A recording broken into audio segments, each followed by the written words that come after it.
On a light note سر، کیونکہ وقت ختم ہو رہا ہے، اکانومی کی جو صورتحال ہے، ڈالر کی پرائس نہیں آ رہی کس طریقے قابو میں، کچھ ایسے ہی آن اے لائٹ نوٹ اینالسٹ نے کہا کہ اگر آپ چیف جسٹس ہوتے تو شاید آپ سو موٹو لے لیتے ڈالر کی پرائس پہ. ڈو یو تھنک کہ اکانومی مینیج نہیں کر سکے؟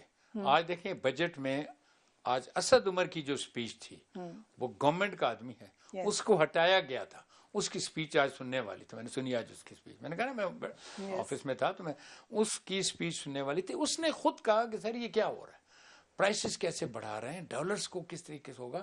ڈالر کی بات اس نے نہیں کی، لیکن ادروائز اس کا مطلب ہے کہ اپنے آدمی نے جب چارج شیٹ کیا ہوتا ہے نا، بڑی امپورٹنٹ بات ہوتی ہے. ڈالر میں کیا ہوا، میں آپ کو ایک بات مینیج ہی نہیں کر سکے.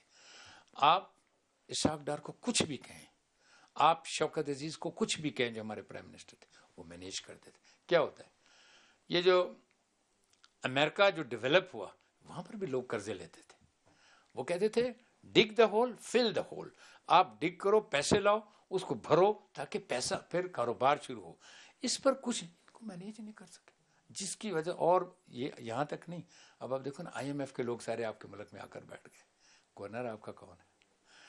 یہ جو ہے ہمارا شیخ صاحب حفیظ، یہ بھی وہ بھی ایم ایف کے ہیں. مطلب ظاہر کے تعلق تو ہوتا ہے نا. ٹھیک ہے، تو اس لیے، اور دیکھیں عمر اسد کو، میں تو عمر اسد کا بڑا سپورٹر رہا ہوں، جو بھی کچھ ہے، حالانکہ ہماری پارٹی اپنی ہے کچھ بھی، لیکن پتہ ہے از اے لرنڈ مین اور اس کو ذرا ہونا چاہیے. لیکن آج اس نے دیکھیں جو بھی کچھ بات کرتا ہے وہ اسٹریٹ فارورڈ اپرائٹ بات تو کر دیتا ہے، اور مطلب اسٹریٹ فارورڈ اپرائٹ بات کرنے کی وجہ سے ہی suffered. So he should be back in the cabinet. نہیں، میرا خیال وہ نہیں آئے گا، وہ خوددار قسم کا آدمی، ہی ول ناٹ کم. کسی اور پوسٹ پر آ جائے گا، اس میں نہیں آئے گا. Right. That kind of main.